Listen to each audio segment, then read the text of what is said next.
गोपीजनवल्लभ गिरिवरधारी गोपीजनवल्लभ गिरिवरधारी यशोदानंदन व्रज जनरंजन यशोदानंदन यशोदानंदन व्रज जनरंजन यशोदानंदन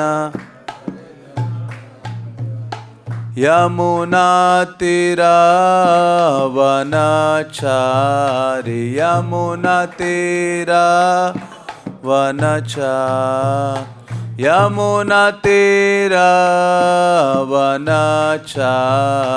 यमुनातीरावनचारि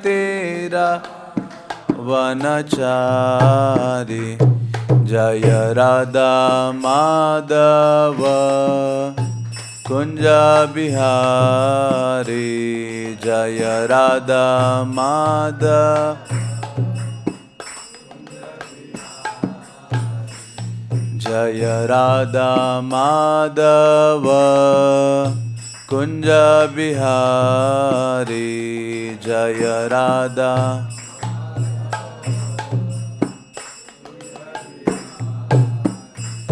जय राधा माधव राधा माधव श्री राधे जय राधा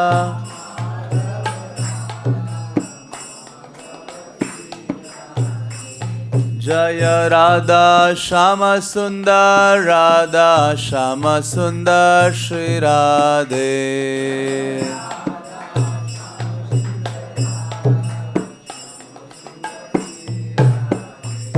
जय गौरानिताय गौरानिताय गौरानिताय जय गौरानिताय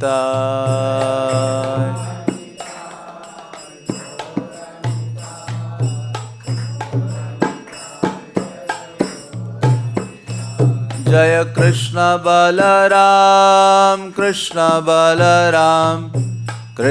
बलराम जय वृंदावन धाम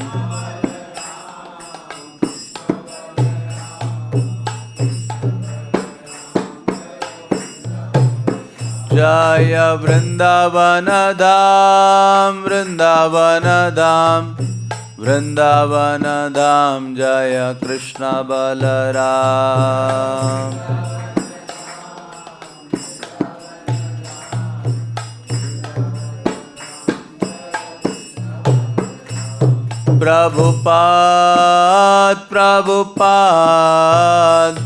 प्रभुपाद श्रील प्रभुपाद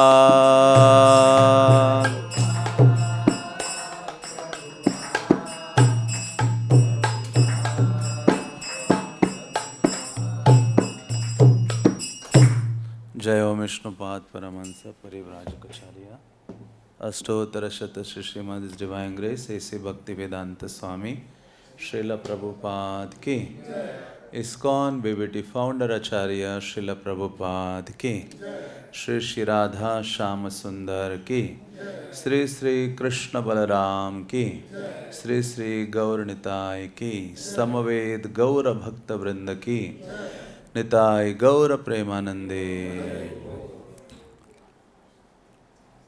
ओम नमो भगवते वासुदेवाय ओम नमो भगवते वासुदेवाय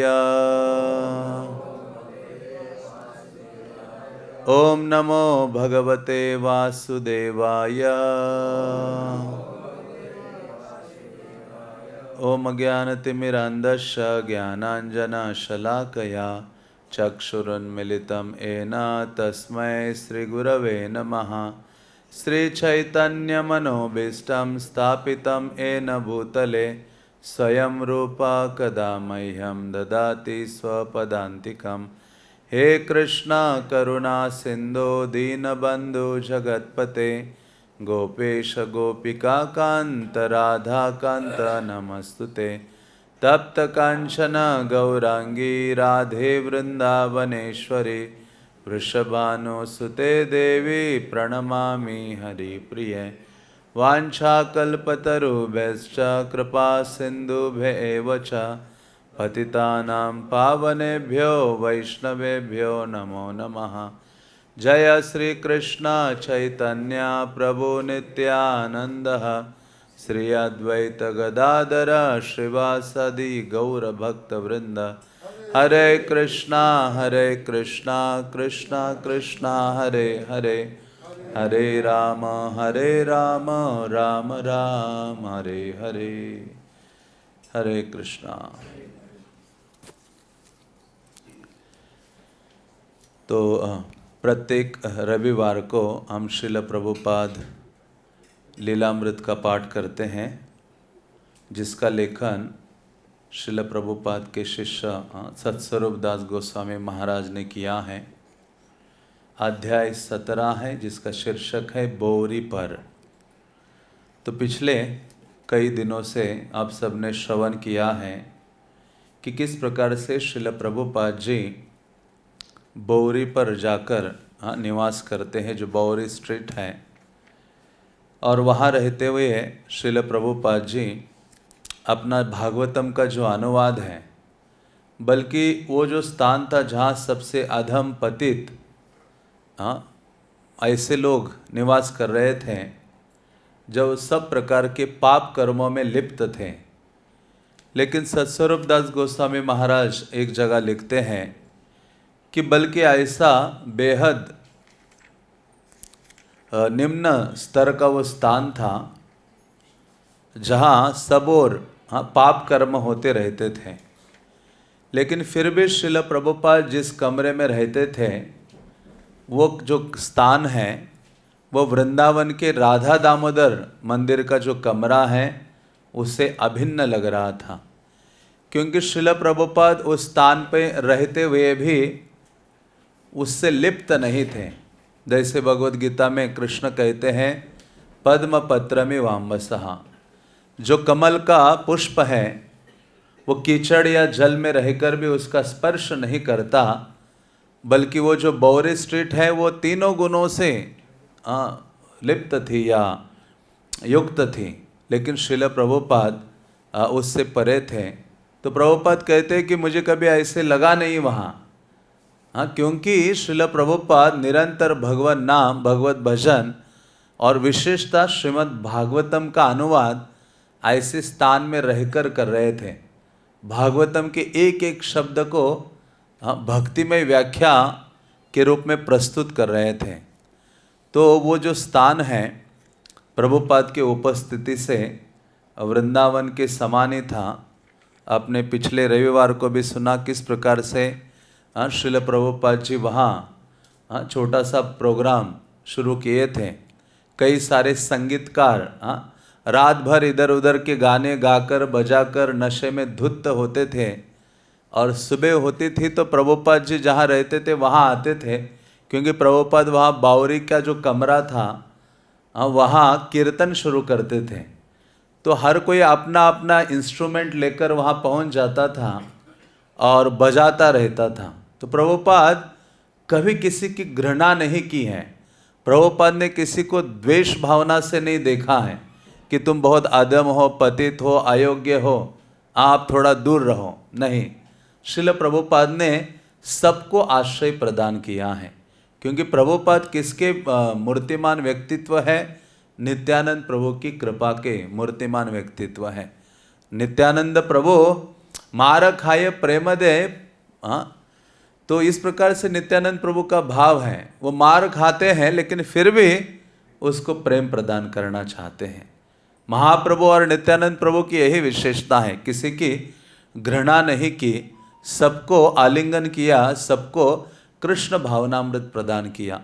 तो उसी प्रकार से श्रील प्रभुपाद जिस स्थान में निवास कर रहे थे वो बेहद ही निचले स्तर का स्थान था।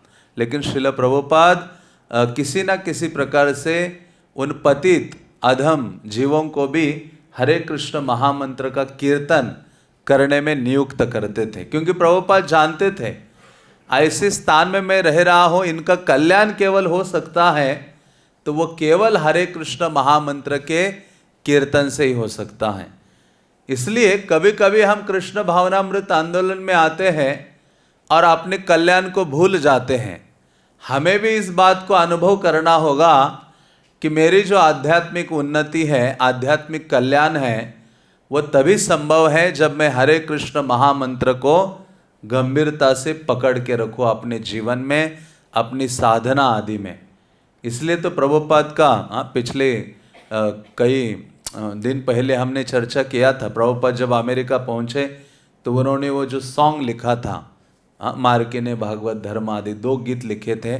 उसमें प्रभुपाद ने कहा, हे कृष्ण मुझ में कोई योग्यता नहीं है, लेकिन एक चीज़ है, नामे खूब धरो। मैंने क्या किया है, आपका ये जो पवित्र नाम है ना, उसको अच्छे से पकड़ के रखा है। पकड़ कर रखने का मतलब है कीर्तनीय सदा हरि, गंभीरता से हरे कृष्ण महामंत्र का जप करना और कृष्ण का जो एक कीर्तन है उसके श्रवण कीर्तन में लगे रहना। तो वही जो भाव गौर निताई का था, वैसा ही भाव श्रील प्रभुपाद के हृदय में था। इसलिए इतना विशाल आंदोलन खड़ा हुआ है, साधारण बात नहीं है। जैसे कृष्णदास कविराज कहते हैं, चैतन्य चंद्रेर दया करह विचार, विचार करेले चित्ते पाबे चमत्कार। अरे आप महाप्रभु की दया के बारे में केवल सोचोगे ना, अद्भुत आश्चर्य अनुभव करोगे। तो वो जो श्लोक है वो प्यार प्रभुपाद को भी लागू होती है। मानो श्रील प्रभुपाद की ये जो दया के बारे में कोई विचार करे ना, इतना कंपैशन, इतना दया कैसे हो सकता है।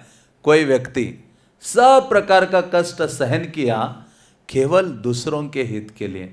हाँ, प्रभुपाद इसलिए मतलब वो व्यक्ति अति मूर्ख है जो श्रील प्रभुपाद के चरणों को छोड़कर जाने की इच्छा जिसके हृदय में जागृत होती है। कैसे मतलब कितना दुर्भाग्यशाली व्यक्ति होगा जिसके हृदय में ये भाव आ जाएगा, श्रील प्रभुपाद के आंदोलन को, उनके चरण कमलों को छोड़कर किसी अन्य का आश्रय लेने के भाव आएगा। ये कैसे क्यों होता है? क्योंकि प्रभुपाद की महिमा को हम सही ढंग से नहीं जानते हैं। प्रभुपाद का जो महिमा है, उन्होंने जो चीज़ प्रदान की है उसका अनुभव हमें नहीं है। इस कारण से हम इधर उधर भटकते हैं, इधर उधर का आश्रय ग्रहण करते हैं। तो ऐसे श्रील प्रभुपाद जी उस बावरी में रहते थे। जैसे पिछले रविवार को भी चर्चा हुई थी, तो वर्णन आया था कि सब अलग अलग संगीतकार, कोई तबला लेकर, हारमोनियम लेकर, अलग अलग उनके जो इंस्ट्रूमेंट लेकर पहुंच जाते थे और प्रभुपाद सुबह सुबह कीर्तन करते थे। थोड़े से लोग होते थे, ये सब लोग आते थे और उनके साथ कीर्तन करते थे और आनंद अनुभव करते थे। तो श्रील प्रभुपाद सब प्रकार के जीवों को नियुक्त करते थे कृष्णा कीर्तन में। तो आज हम पढ़ेंगे यहाँ जब प्रभुपाद वहाँ रहते थे तो उस समय कई जो अमेरिकन युवक हैं वो आना शुरू किए थे। तो उनमें से एक कैरोल है, वो बोलते हैं इसके बारे में। वो बोलते हैं जब स्वामी जी कीर्तन कराने लगते थे उस समय लोग उनसे काफ़ी प्रभावित हो जाते थे। बोरी में मंजीरों की ध्वनि से एक प्रकार की दिव्यता छा जाती थी। स्वामी जी हारमोनियम का प्रयोग करते थे और बहुत से लोग हाथ से मंजीरे बजाते थे। कभी कभी स्वामी जी मृदंग बजाते थे। प्रारंभ में ही उन्होंने शब्द के महत्व और शब्द के माध्यम से भगवान के स्वरूप साक्षात्कार पर बल दिया था। हाँ, तो श्रील प्रभुपाद कभी ये नहीं सोचे कि अभी सही ढंग वाला मृदंग प्लेयर होगा तभी मैं गाऊंगा, अच्छा करताल प्लेयर होगा, माइक अच्छा होगा, सुनने के लिए लोग होंगे तभी मैं कीर्तन करूंगा। नहीं, श्रील प्रभुपाद की तो एक में हृदय में भाव था, मैं अपने इस गान के द्वारा कृष्ण को प्रसन्न करना चाहता हूँ। भक्ति सिद्धांत सरस्वती कहते थे, जब आप कृष्ण कथा करोगे तो ये भाव मत रखो कि मैं जनता को प्रसन्न करने के लिए कर रहा हूँ, बोल रहा हूँ।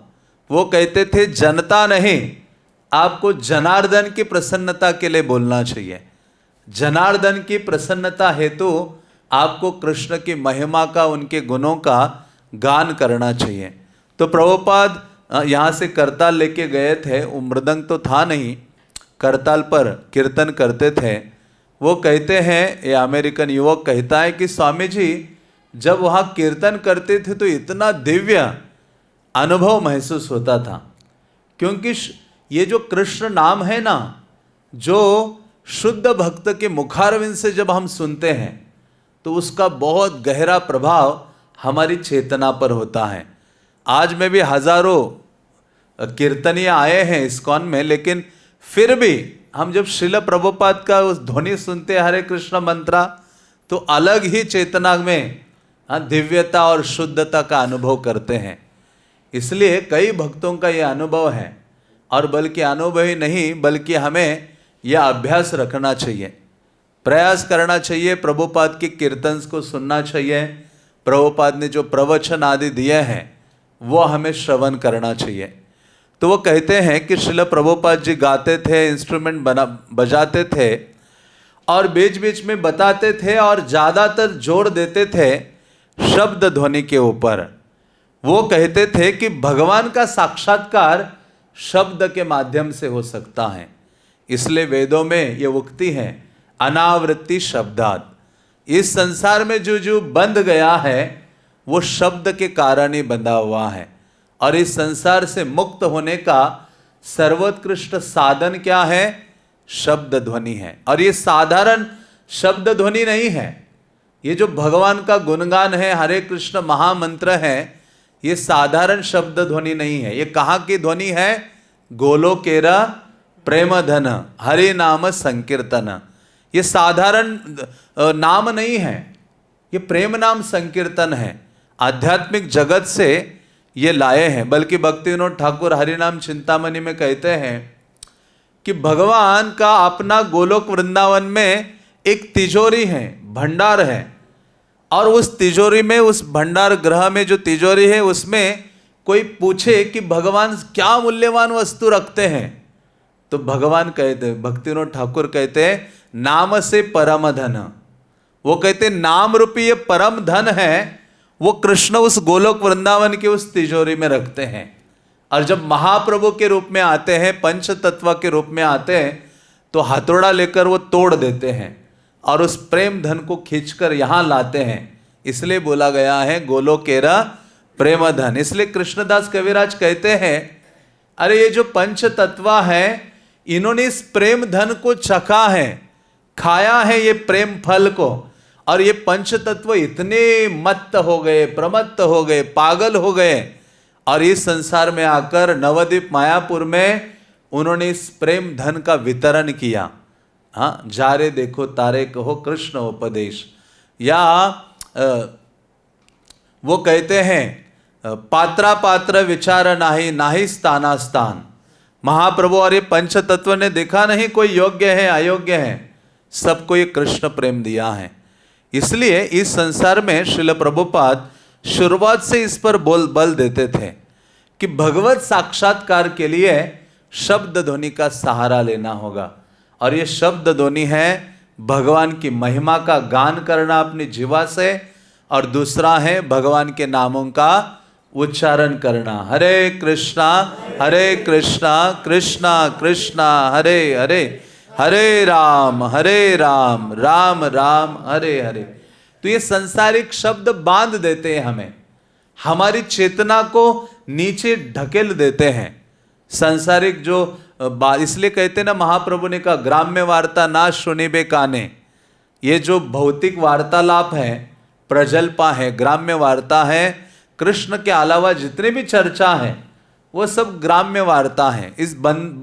इस संसार में बांधने वाली चर्चा है।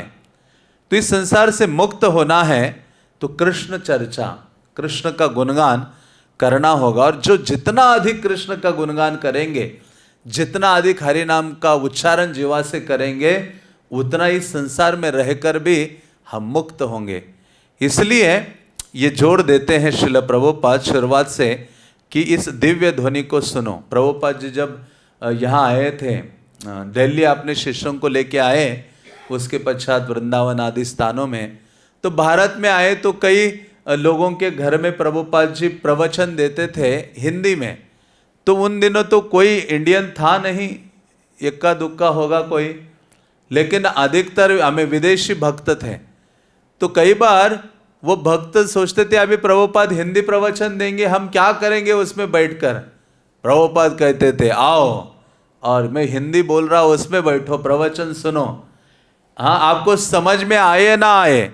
प्रभुपाद ने कहा ये जो ध्वनि उच्चारित हो रही है ये साधारण ध्वनि नहीं है, ये आपके चित्त को, हृदय को शुद्ध करने वाली है और भगवत प्रेम को जागृत करने की सामर्थ्य ये ध्वनि रखती है। इसलिए श्रील प्रभुपाद उन विदेशी भक्तों को भी हिंदी प्रवचन में बिठा के रखते थे। हाँ, इसलिए धीरे धीरे ये अनुभव करना चाहिए कि जो ये भगवत कथा है, विशेष रूप से भगवान नाम है, ये साधारण ध्वनि नहीं है। जितना अधिक हम अपने आप को नाम के संपर्क में रखेंगे उतना ही अधिक हमारी ये जो धूमिल चेतना है वो शुद्ध होने लगेगी। हाँ, जैसे लोहा जितना आग के नजदीक होगा उतना उसमें आग के गुण आ जाएंगे। तो उसी प्रकार से अभी हमारी जो चेतना है करोड़ों जन्म से नाना योनि सदा फिरे करदय भक्षण करे, करोड़ों जन्मों से क्या हुई है, इतनी नीचे चली गई है, तीनों गुणों के प्रभाव के कारण बहुत अधिक दूषित हो गई है, धूमिल हो गई है। और जितना अधिक इसको भगवान नाम के कृष्ण कथा के संपर्क में रखेंगे ये चेतना ऊंची उठने लगेंगी। इसलिए प्रभुपाद ने कहा ऊंचा रखो अपनी चेतना को। इसलिए प्रभुपाद जी जोर देते थे। इसी कारण से प्रभुपाद ने क्या किया इस आंदोलन में, सुबह के समय में नित्यम भागवत सेवया, शाम के समय में भगवत गीता का श्रवण करो, ये इसलिए दिया है। और दिन में नाना प्रकार की सेवाएं करो, सुबह सुबह हरि नाम का जप करो। मतलब देखेंगे हम ठीक से कि पूरी तरह से हम इस दिव्य ध्वनि के संपर्क में हैं। और जितना अधिक हम अपने आलस को छोड़ के, भौतिक कामनाओं को छोड़कर भगवत ध्वनि के संपर्क में रखेंगे अपने आप को, तो आप देखेंगे कितनी शीघ्रता से हमारी चेतना उन्नत हो रही है। और अंततः क्या है, जिस व्यक्ति की चेतना उन्नत है उसी को ही अंते नारायण स्मृति होने वाला है, उसी को ही अंत काल में भगवान का स्मरण होगा। इसलिए पूरे जीवन दिन में ये प्रयास होना चाहिए, ये भगवान की जो ये दिव्य ध्वनि है उसके संपर्क में मैं रहूं। ग्रंथ क्या है, ग्रंथ दिव्य ध्वनि से भरे हुए हैं, रिकॉर्डेड साउंड है ग्रंथ। हाँ, ये तो लिखित जो रूप है वो क्या है, मानो रिकॉर्डेड साउंड है। आप पढ़ते हो तो वो दिव्य ध्वनि आपके चेतना पर प्रभाव डालती है। श्रील प्रभुपाद ने कहा, भागवतम का प्रथम स्कंद आप पढ़ते हैं, उसके तात्पर्य में लिखते हैं, प्रभुपाद कहते हैं कि यदि कोई व्यक्ति श्रीमद् भागवतम के इन शब्दों को, ये दिव्य ध्वनि को पढ़ता है, भागवतम के तात्पर्य आदि ग्रंथ को पढ़ता है, तो ऐसा होगा कि पढ़ते पढ़ते उस शब्दों से कृष्ण उसके सामने प्रकट हो जाएंगे। इतनी दिव्यता है, इसलिए साधारण नहीं लेना चाहिए। हाँ, इसको हमें यही प्रयास होना चाहिए कि मैं अपने कानों से कृष्ण कथा को, कृष्ण नाम को अधिक से अधिक जाने दो अंदर हृदय में। हाँ, इसलिए प्रविष्ट कर्ण रंध्रेन, कानों के छेद के माध्यम से कृष्ण प्रवेश करते हैं हृदय में। और भागवतम में प्रभुपाद लिखते हैं, हाथ में झाड़ू लेते हैं और कृष्ण सफाई करते हैं। मतलब हमें केवल बैठना है दिव्य ध्वनि को श्रवण करने के लिए। सफाई का काम किसका है, हमारा नहीं है, किसका है, कृष्ण का है। प्रभुपाद लिखते हैं कृष्ण जिम्मेदारी लेते हैं हमारा पूरा। बस हमें क्या करना है, नित्यम भागवतः सेवया, बस निष्ठा के साथ, दृढ़ता के साथ, एकाग्रता के साथ और नित्यता के साथ, हाँ, श्रद्धा के साथ भागवत कथा या कृष्ण कथा, भगवान की जो चर्चा है, श्रवण करने के लिए बैठना चाहिए। इसलिए सर्वोच्च चीज़ है। इसलिए ये जो शुरुआत में ये जो युवक आए थे प्रभुपाद के वहाँ, वो बोल रहे हैं, अपना साक्षात्कार प्रस्तुत कर रहे हैं कि कह रहे हैं कि प्रभुपाद जी शुरुआत के दिनों में जहां एक भी उनका शिष्य नहीं था, कोई व्यक्ति नहीं था, वो कहते वो इस पर जोर देते थे, भगवान के स्वरूप साक्षात्कार पर बल दिया था शब्द के माध्यम से। मेरे अनुमान से इन संगीतकारों ने प्रभुपाद में जो आकर्षण पाया वो इसी बात में था कि उन्होंने दिव्यता और भगवान की प्राप्ति के साधन के रूप में शब्द पर बल दिया। तो इसलिए हर भक्त का कर्तव्य है कि प्रभुपाद ने इतने शब्द दिए हैं जिनकी हम कल्पना नहीं कर सकते, जितना हम अपने जीवन काल में इतना ना पढ़ सकते लिख सकते हैं, जितना प्रभुपाद ने कुछ ही सालों में दे दिया है। तो ये साधारण नहीं है, ये कृष्ण ने प्रदान किया है। प्रभुपाद कहा करते थे, प्रभुपाद जब खुद की किताबें पढ़ते थे इतने आनंदित हो जाते थे। एक शिष्य ने पूछा, प्रभुपाद जी अरे जो किताबें लिखता है वो कभी आपने किताबें पढ़ता नहीं है, आप पढ़ रहे हैं। प्रभुपाद ने कहा मैंने नहीं लिखा है, ये किसने लिखाया है? कृष्ण ने, स्वयं उन्होंने लिखा है। तो ये साधारण नहीं। इसलिए आप देखेंगे लॉस एंजलिस का जो मंदिर है उसका गार्डन बहुत सुंदर था।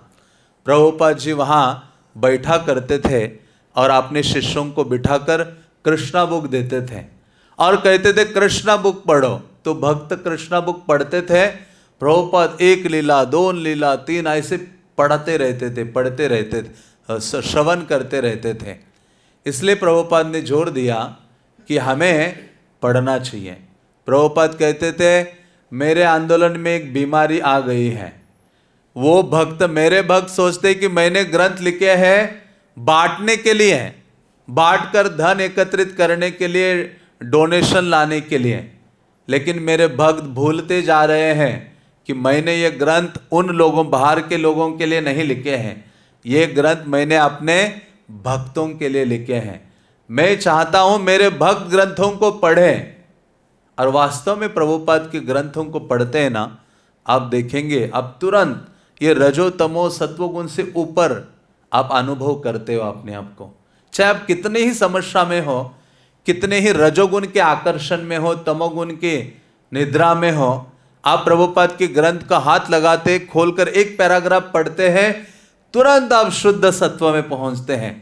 3 गुणों से परे आपकी चेतना जाती है।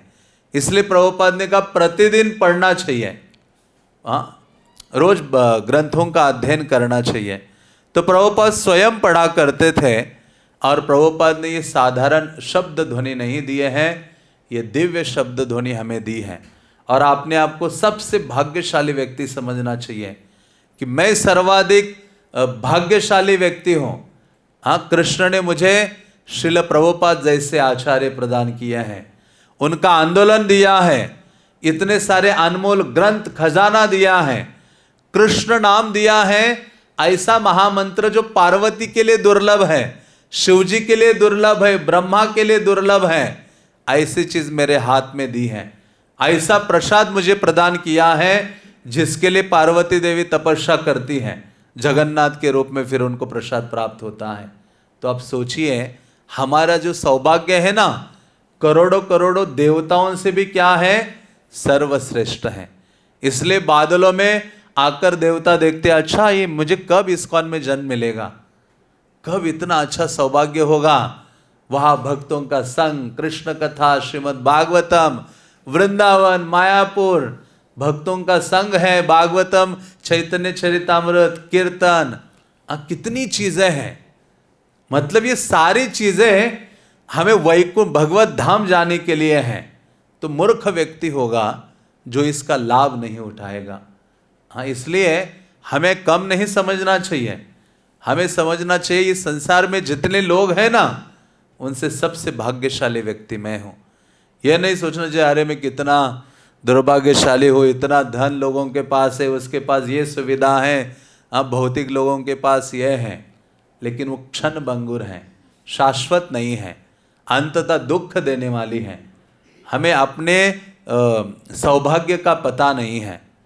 जब सौभाग्य का पता होगा, हाँ, अनुभव करेंगे, जब प्रभुपाद का जो मैसेज है, संदेश है, उसको सही ढंग से समझने का जब हम प्रयास करेंगे तो पता चलेगा कि मुझसे सौभाग्यशाली व्यक्ति इस पूरे संसार में कोई नहीं है। मेरे हाथ में कृष्ण को थमाया है। प्रभुपाद जी ने क्या किया है?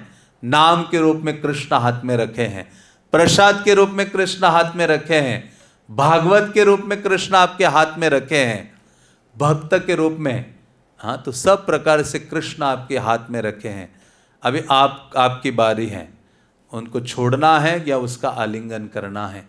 तो प्रभुपाद अनमोल वस्तु हमें प्रदान करते हैं और ये शुरुआत का ही युवक है, इतना बड़ा अनुभव अपना प्रदान कर रहे हैं। कहते प्रभुपाद ने सर्वोत्कृष्ट साधन के रूप में नाम के या शब्द पर बल दिया था, किंतु प्रभुपाद गंभीर लक्ष्य के पीछे थे।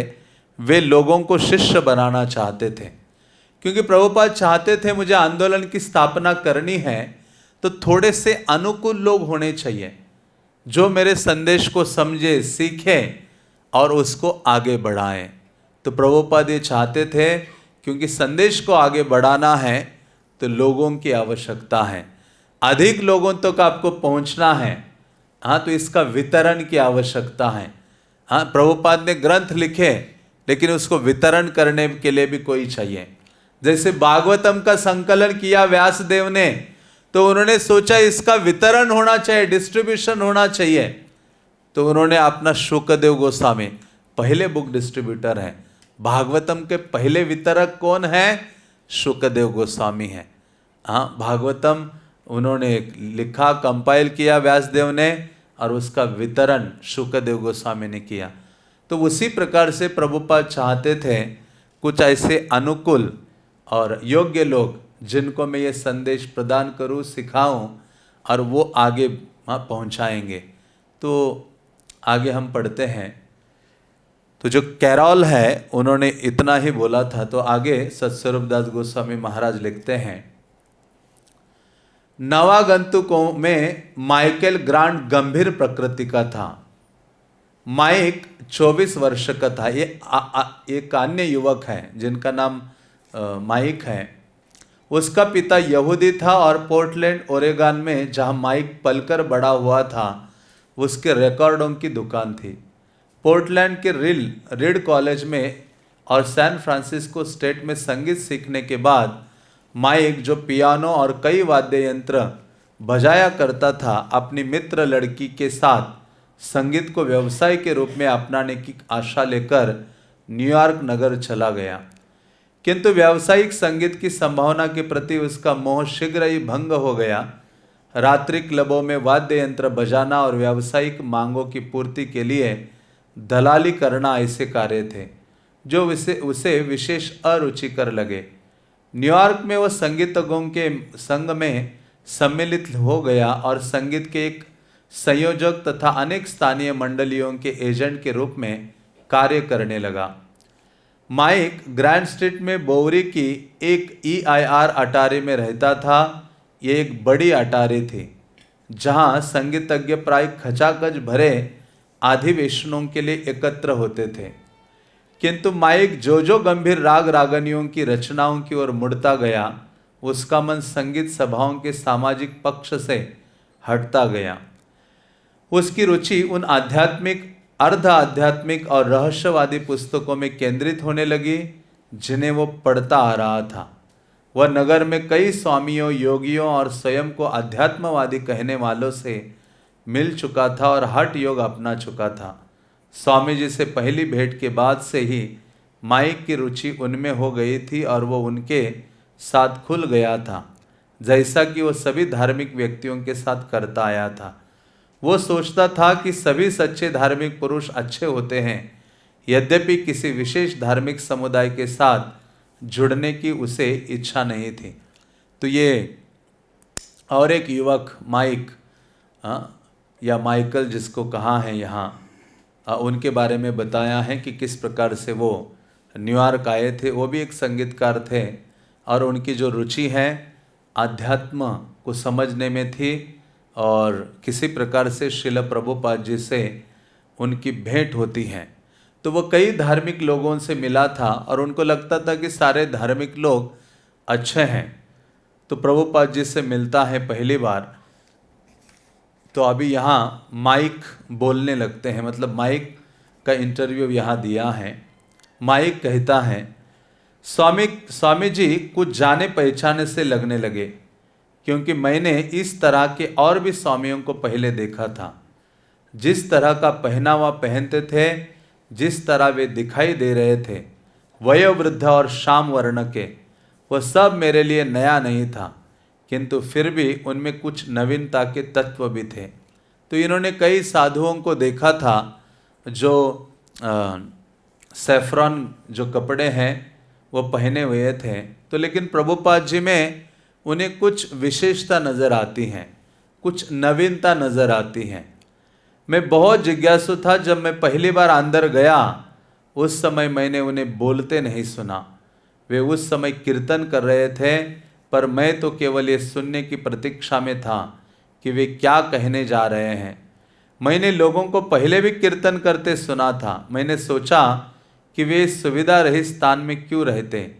यदि जिस संदेश का प्रचार वे करना चाहते हैं वो उनकी व्यक्तिगत सुविधाओं से अधिक महत्वपूर्ण ना हो। मैं समझता हूँ कि जिस चीज़ का मुझ पर सबसे अधिक प्रभाव हुआ वो थी उनके चारों ओर व्याप्त वहाँ की विपन्नता।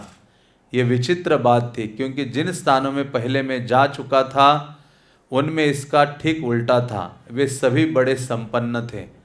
तो वो अन्य कई साधुओं से मिला था माइक।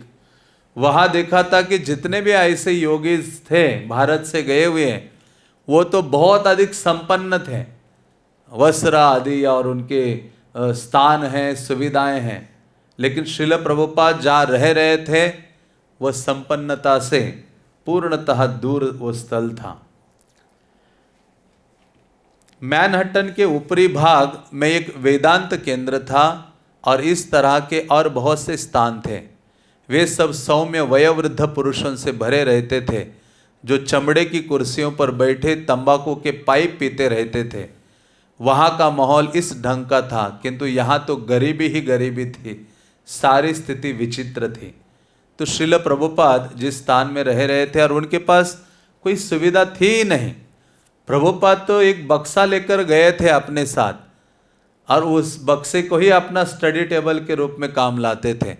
उस अब नीचे बैठते थे, कोई टेबल नहीं है, चेयर नहीं है, और उस बक्से के ऊपर एक कपड़ा डालते थे, उसी के सहारे उसी के ऊपर अपने ग्रंथों का अनुवाद करते थे और ग्रंथों को पढ़ते थे।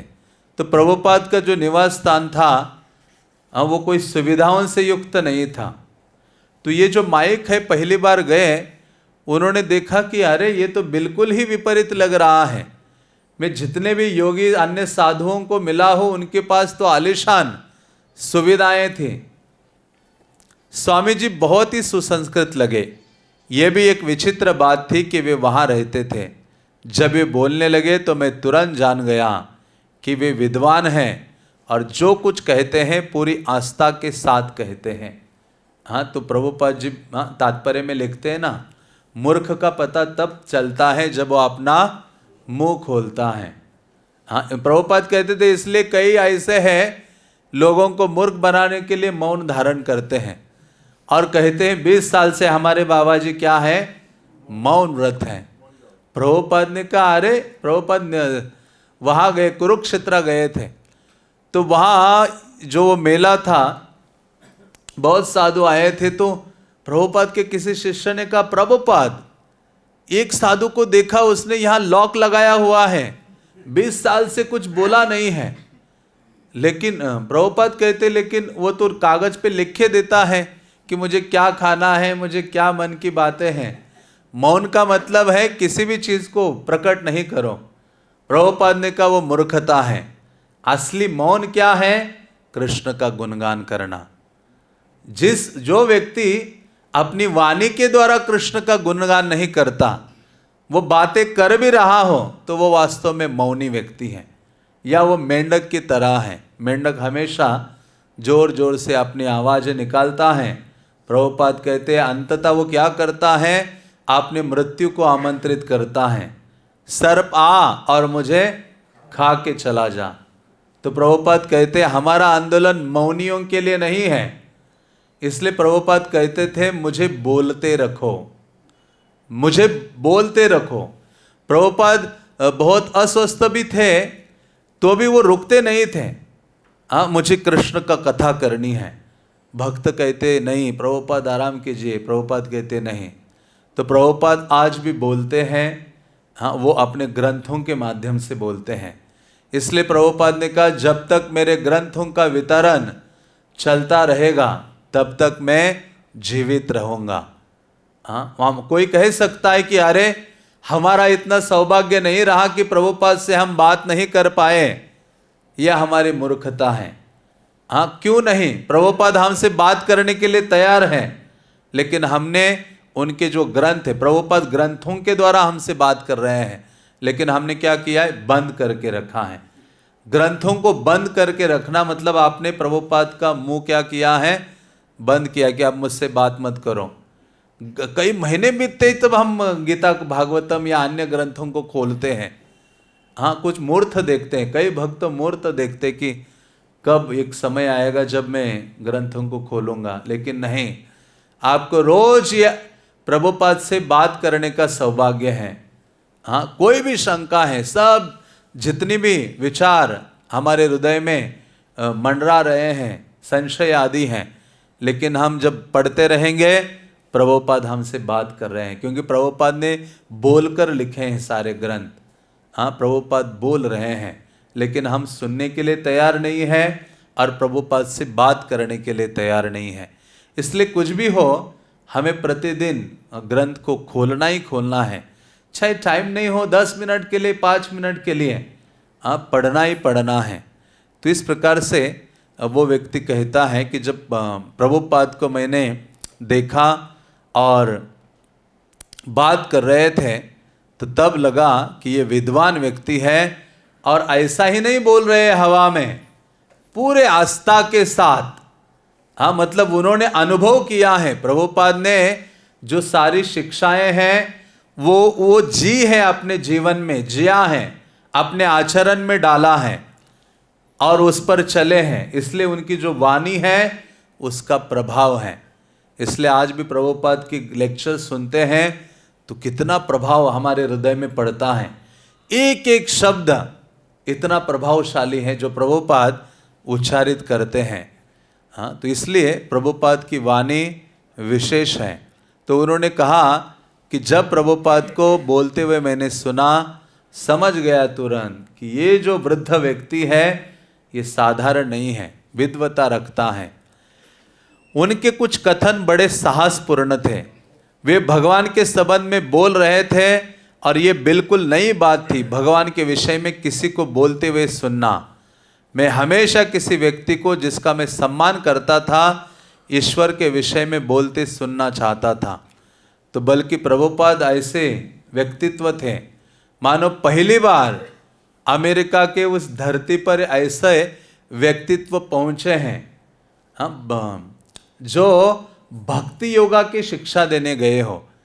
प्रभुपाद से पहले ऐसे नहीं कि बहुत लोग गए भारत से धर्म का उपदेश देने के लिए, लेकिन किसी ने भी भक्ति योगा का उपदेश नहीं दिया। और बहुत निष्ठा के साथ किसी ने प्रस्तुत नहीं किया, कृष्णस्तु भगवान स्वयं। शास्त्रों की बात किसी ने नहीं की, शास्त्रों के आचरण की बात किसी ने नहीं की। वहां तो जितने भी योगी आदि जाते थे वो कहते थे कि बस आप जो मर्जी है वो पालन करते रहिए और थोड़े से डॉलर्स मुझे देते रहिए, बस। इसलिए तो प्रभुपाद जी जब डॉक्टर मिश्रा के वहाँ रुके थे तो उन्होंने कहा, स्वामी जी आप ये कपड़े ज़रा चेंज कर सकते, टाई वाई पहनिए ज़रा, सूट बूट। प्रभुपाद ने कहा, मैं बदलने नहीं आया हूँ, स्वयं को चेंज करने नहीं आया हूँ, दूसरों का परिवर्तन करने के लिए आया हूँ। और प्रभुपाद गर्व के साथ कहते थे, कई भारतीय यहाँ आते हैं, हाथ आगे करते भिक्षा मांगते हैं, मुझे नौकरी दीजिए, मुझे आपका गुलाम बनाइए। प्रभुपाद कहते, मैं कुछ मांगने नहीं आया हूँ, मेरे पास सर्वश्रेष्ठ धरोहर है, ऐसी वस्तु लेके आया हूँ, मैं देने आया हूँ, क्योंकि मैं चैतन्य महाप्रभु का संदेश वाहक हूँ। और चैतन्य महाप्रभु क्या है? कृष्ण प्रेम प्रदायते, वो दाता है, महाप्रभु याचक नहीं हैं, देने वाले हैं और कृष्ण प्रेम प्रदान करते हैं। प्रभुपाद ने कहा मैं भी देने के लिए आया हूं, क्योंकि महाप्रभु की वाणी को मैं आगे दे रहा हूं। तो इस प्रकार से प्रभुपाद बहुत बोल्ड थे और कभी भी जो सैद्धांतिक सत्य है वो प्रभुपाद ने बहुत कठोरता से प्रस्तुत किए सबके सामने। तो ऐसे श्रील प्रभुपाद जी विशेष स्थान रखते हैं। ये कहते हैं कि प्रभुपाद के प्रति सम्मान का भाव मेरे हृदय में जागृत हुआ और मुझे उनसे सुनना बहुत अच्छा लगने लगा। मैं हमेशा किसी व्यक्ति को जिसका मैं सम्मान करता था ईश्वर के विषय में बोलते सुनना चाहता था। मैं सदा धार्मिक प्रवक्ताओं को सुनना चाहता था, किंतु मैं उनका मूल्यांकन बड़ी सावधानी से करता था। जब स्वामी जी बोलने लगे तो मैं सोचने लगा। क्या सोच रहे थे वो माइकल? वो कहते हैं वो सोचने लगे, अच्छा तो यहाँ ईश्वर के विषय में बोलने वाला एक ऐसा व्यक्ति है जो सचमुच ईश्वर का किंचित साक्षात्कार प्राप्त कर चुका है। मैं जितने लोगों से मिल चुका था उनमें से वे पहले व्यक्ति थे जिसे भगवान का भक्त कहा जा सकता था और जो वास्तव में गहराई से भक्ति का अनुभव करता था। तो माइक कह रहे हैं कि ये पहली बार ऐसे व्यक्ति को देख रहा हूँ जिनसे मैं भगवान का बारे में सुन रहा हूँ और ये महसूस कर रहा हूँ कि ये व्यक्ति निश्चित रूप से इन्होंने भगवत साक्षात्कार प्राप्त किया है। उनके वाणी से मुझे अनुभव हो रहा है। और वो कहते हैं कि मैं पहली बार किसी को ये कहने लगा कि ये भक्त हैं, भगवान के भक्त हैं, क्योंकि प्रभुपाद को देखने से वो कहते हैं कि भक्ति की गहराई इनके मुखारविंद में प्रकट हो रही थी, उनकी वाणी में, उनके आचरण आदि में झलक रही थी। तो प्रभुपाद व्याख्यान दे रहे हैं। हाँ, आगे यहाँ लिखा है। तो प्रभुपाद उस समय प्रवचन दे रहे थे, तो क्या दे रहे तो वो बता रहे यहाँ। श्री कृष्ण अर्जुन को शुद्ध चेतना से कर्म करने के स्तर पर रखने का केवल प्रयत्न कर रहे हैं। हम पिछले कई दिनों से इस बात पर विचार कर चुके हैं कि कल हम केवल जड़ शरीर नहीं हैं, वरना हम चेतन प्राणी हैं। किसी न किसी तरह हमारा संसर्ग जड़ पदार्थ से ही हो गया है, इसलिए हमारी स्वतंत्रता बाधित हो गई है। तो प्रभुपाद का जो प्रवचन था उसकी 4 पंक्तियां यहाँ उद्धृत की हैं। तो उस प्रवचन में प्रभुपाद कह रहे हैं कि हमने चर्चा की है कि हम ये शरीर नहीं है, हम चेतन प्राणी हैं, लेकिन किसी न किसी प्रकार से भौतिक पदार्थ के संपर्क में हम आ गए हैं, जिसके कारण हमारी स्वतंत्रता खत्म हो गई है या रुक गई है या बाधित हो गई है। तो प्रभुपाद, ये विशेषता थी प्रभुपाद की। हमेशा प्रभुपाद इस बात पर बल देते थे कि आप एक भौतिक शरीर नहीं हो, आप इस शरीर से परे हो। हाँ, आप एक भगवान के अंश हो, आत्मा हो। तो प्रभुपाद जब ये आंदोलन शुरू किया तो जब भी प्रवचन देते थे प्रभुपाद इस बात पर जोर देते थे। कहाँ से ये बात उद्धृत करते थे। तो भक्त लोग जब प्रभुपाद के साथ भारत आए और दिल्ली पहुँचे, और दिल्ली में बहुत बड़ा प्रोग्राम होने वाला था, उसका फोटोज़ वीडियोज़ भी हैं, जिसमें 20,000 लोग इकट्ठा हो गए थे। जो कैनॉट प्लेस है दिल्ली का, वह LIC ग्राउंड था नज़दीक, अभी तो वो ख़त्म हो गया, जहाँ प्रभुपाद ने प्रोग्राम किया था।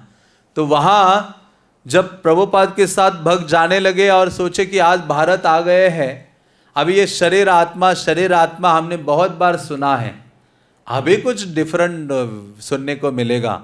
कृष्ण की कुछ ऐसी लीलाएं होगी, वृंदावन की लीलाएं होगी, रास लीलाएं होगी, या अलग अलग कई चीज़ें। तो प्रवचन प्रभुपाद ने दिया और फिर से प्रभुपाद ने कहा, आप ये शरीर नहीं हो, आप कौन हो? आत्मा हो, और आत्मा भगवान का शाश्वत सेवक है। उसका कर्तव्य है भगवान की सेवा करना, तभी वो परम सुख और शांति लाभ कर सकता है। तो प्रवचन के बाद प्रभुपाद जी वापस अपने कमरे में आते तो भक्त कहते, प्रभुपाद जी हम सोच रहे थे आप कुछ आगे और बताएंगे। प्रभुपाद ने कहा, पहले ये अनुभव करो कि तुम ये शरीर नहीं हो, आत्मा हो। तुम्हें मैं मंगल आरती उठा करने के लिए बोलता हूँ, तभी तुम 1 घंटा लगाते हो उठने के लिए, तब अनुभव होता है कि तुम शरीर नहीं हो, आत्मा हो। हाँ, तो प्रभुपाद ये स्थापित करते थे, और वास्तव में ये बहुत मूलभूत शिक्षा है। पूरा जो जीवन है या दिन है साधारण व्यक्ति का देखेंगे अज्ञानता से, वो केवल शरीर के लिए लगा हुआ है। बल्कि संसार में हम बाहर निकलते कोई भी वस्तु देखो, कोई भी औद्योगिक प्रगति हो, जो किसी भी प्रकार की जो प्रगति मनुष्य प्राणी कर रहा है, इतने संसाधन उसने इकट्ठा किए हैं, जहां जहां दृष्टि जा रही है हर चीज आप देखोगे केवल वो चीज शरीर के लिए बनी हुई है। कार है, भोजन है, गाड़ियां हैं, बिल्डिंग्स, कोई भी वस्तु ले लो, हर चीज शरीर के लिए है, एक भी चीज आत्मा के लिए नहीं है।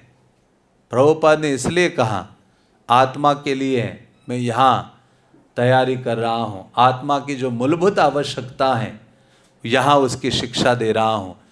हाँ, तो प्रभुपाद कहते हैं ये दोनों साक्षात्कार साथ साथ होते हैं, चलता है। जब आप भगवान से अधिक प्रीति बढ़ेगी तो आप ये अनुभव करोगे कि मैं ये शरीर नहीं हूं, मैं आत्मा हूं, यह आप अनुभव करने लगोगे। इसलिए भागवतम में श्लोक आता है ऋषभदेव की शिक्षाओं में, प्रीति न वासुदेवे, वहां वर्णन आता है जब तक व्यक्ति की वासुदेव के प्रति प्रीति नहीं होगी तब तक वो शरीर से अनासक्त नहीं हो सकता, वो ये अनुभव नहीं कर सकता कि मैं ये शरीर नहीं हूं, आत्मा हूं। तो इसलिए प्रभुपाद ने जितनी भी विधि हमें दी है वो वासुदेव के प्रति आसक्त होने के लिए दी है, और इसी में हमारी सिद्धि है कि हम अन्य चीज़ों से आसक्त हैं। हमारा मन, हृदय, चित्त आदि भगवान वासुदेव से आसक्त हो जाना चाहिए। हाँ, इसलिए हम ये सारे कार्य करते हैं, चित्त का शुद्धि इसलिए कर रहे हैं हाँ, ताकि कृष्ण से आसक्त हो जाए ये जो चित्त है। अभी सांसारिक लोगों से, व्यक्तियों से, स्थानों से, सब में ये चित्त आसक्त है। हाँ, ये भौतिक आसक्ति आ सकती है लेकिन जा नहीं सकती। वो जाने के लिए क्या करना होगा? हरे कृष्णा कृष्णा कृष्णा हरे हरे, हरे राम राम राम हरे हरे। आगे लिखते हैं, अब अप टाउन की तुलना में यहाँ उपस्थिति अच्छी है।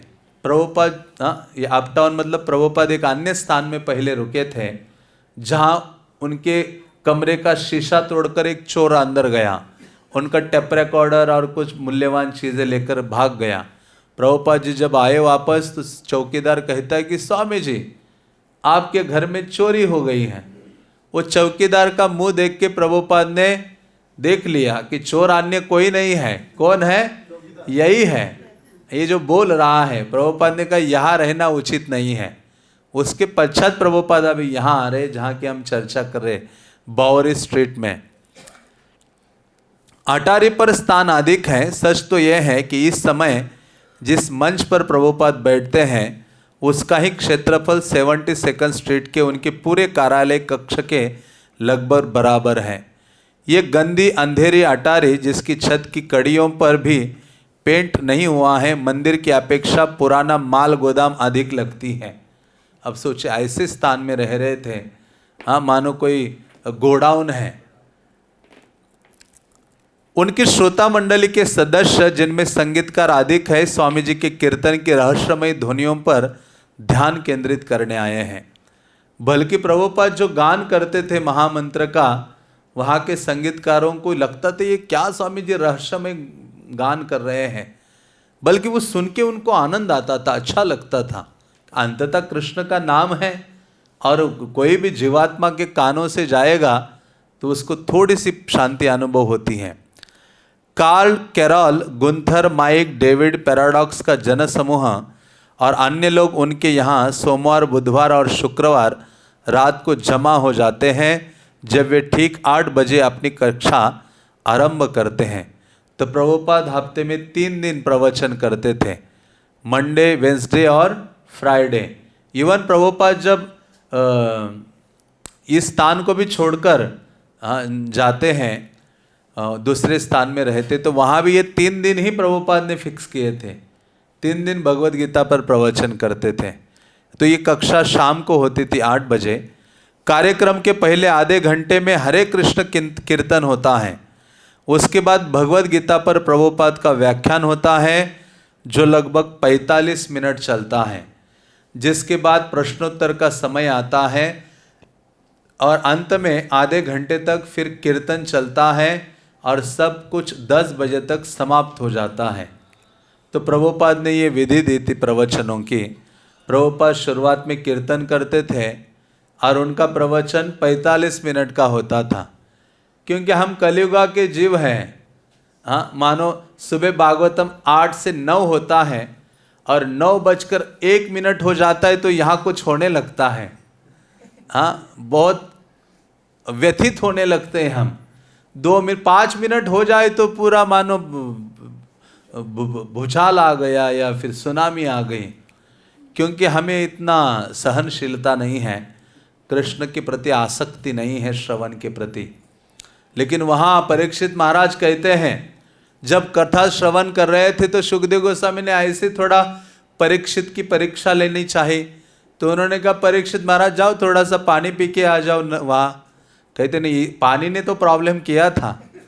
पानी पीने के चक्कर में वो जो साधु थे उनके गले में सांप ढल के आया था। अभी पानी वानी कुछ नहीं, अभी बस जो कृष्ण कथामृत आप बोल रहे हैं ना, वो कानों से जाने दीजिए मेरे हृदय में।